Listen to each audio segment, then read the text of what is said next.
Salam əziz şagirdlər. Bugün sizinlə kimyəvi tənliklər mövzusunun öyrəndiklərinizi tətbiq edin və öyrəndiklərinizi yoxlayın blokunda olan tapşırıqların izahına baxacağıq.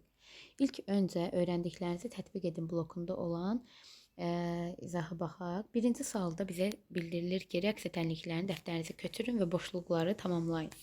A variantında gördüyümüz kimi maqneziumla deməli maqneziumla nəyisə reaksiyası baş verib. Maqnezium xlor 2 və hidrogen əmələ gəlib. Deməli, maqnezium turşular dərsində keçdiyimiz kimi xlorid turşusu ilə qarşılıqlı təsirdə olduqda maqnezium turşuda olan hidrogeni əvəz edir və bu zaman maqnezium xlor 2 birləşməsi əmələ gəlir və hidrogen ayrılır, H2 ayrılır. Deməli, bu maddə H-xlor maddəsidir. Daha sonra B variantında olan reaksiya natrium OH üzərinə gəlinsin hər hansı bir turşudur. Bunu görürük ki, CH3CO natrium, deməli bu sirkə turşusudur. CH3COOH buradan alınır. COH qrupunda olan hidrogen metal tərəfindən əvəz olunur. Yəni alınır CH3COO natrium. Üzərinə gəlinsin, bu hidrogen OH ilə birləşir, əmələ gətirir H2O, yəni HOH. Birinci boşluqda deməli turşunun yerinə xlorid turşusu, ikinci boşluqda isə sirkə turşusu yazılmalıdır. İkinci suala diqqət yetirək. İkinci sualda bizə bildirir ki, deməli əhəng südünü divara və ağacın gövdəsinə vurduqda tədricən ağarma baş verir və bu deməli baş verən reaksiyanın tənliyini yazın. Deməli ilk öncə biz bilirik ki, əhəng südü, yəni 7-ci sinifdə keçdiyimiz kimi kalsium hidroksiddir. Kalsium OH2. Kalsium hidroksid əhəng südü adlanır və əhəng südü tədricən ağarmasının səbəbi orada əhəng daşının əmələ gəlməsidir. Yəni kalsium karbonatı. Kalsium karbonat da necə əmələ gəlir? Kalsium OH2, yəni əhəng südü karbon qazı ilə qarşılıqlı təsirdə olur. Bu zaman əmələ gətirir əhəng daşını, yəni kalsium karbonatı və üzərinə gəlinsin H2O su maddəsi alınır. Kalsium hidroksidlə karbon qazı reaksiyaya daxil olur və kalsium karbonatla su əmələ gəlir. Keçək öyrəndiklərinizi yoxlayın blokunda olan tapşırıqların izahına.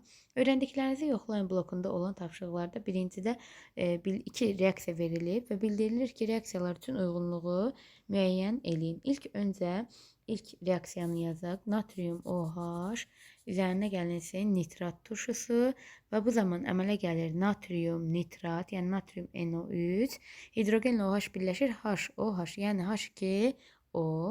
Daha sonra isə ikinci reaksiya kalsium oksid üzərinə gəlinsin karbon qazı. Buradan da əmələ gəlir kalsium karbonat. Və bizə bildirilir ki, başlanğıc maddələr reaksiya məhsulları uyğunluğu müəyyən edin. A variantı su.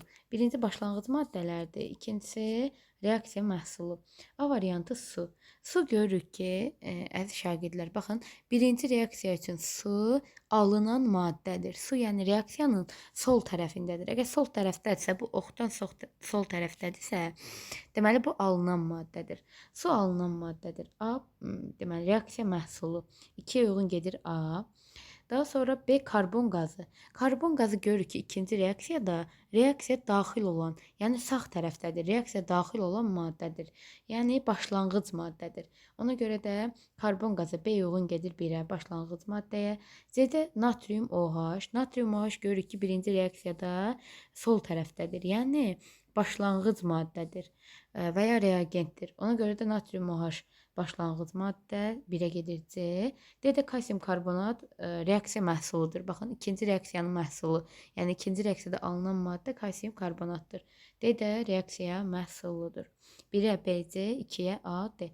Belə deyək də, oxdan sağ tərəfə alınan maddə, sol tərəfdə isə reaksiya daxil olan və ya başlanğıc maddələr yerləşir. İkinci sualda bizə reaksiyanın söz tənliyi verilib. Həmin söz tənliklərə əsasən biz reaksiya daxil olan maddələrin formullarını tərtib etməliyik. Və buna görə də ilk öncə birinci reaksiyaya diqqət edirək. Birinci reaksiyada Amonyak üzərinə gəlsin su. Bu 7-ci sinif dərslikində də var. Amonium hidroksid zəif əsasının əmələ gəlməsi. Amonyakın kimyəvi formulunu keçmişik. NH3 üzərinə gəlsin su, yəni H2O, əmələ gəlir NH4OH. Amonium hidrooksid və yaxud da naşatır spirti. B variantı kalsium oksid üzərinə gəlsin su, kalsium hidroksid. Kalsium oksid, yəni kalsiumun oksigenli birləşməsi üzərinə gəlsin su H2O. Buradan da əmələ gəlir kalsium hidroksid də OH olur həmişə. Kalsium OH2. OH-ın valentliyi 1-dir həmişə. Kalsium 2 olduğuna görə avtomatik kalsium OH 2 kimi formul tərtib olunur. C variantı karbon monooksid üzərinə gəlsin oksigen. Karbon monooksid CO üzərinə gəlsin oksigen O2. Əmələ gəlir karbon dioksid də ki CO2 şəklində yazılır. Daha sonra sonuncu reaksiyaya baxaq. Sonuncu reaksiyada bizə bildirilir ki, sonuncu reaksiyada deməli azot dioksid, yəni NO2 üzərinə gəlsin oksigen, yəni O2, üzərinə gəlsin su, yəni H2O. Əmələ gəlir nitrat turşusu. Nitrat turşusu da HNO3 kimi yazılır. Ona görə də D variantını da bu şəkildə kimyəvi tənliklərini tərtib etdik.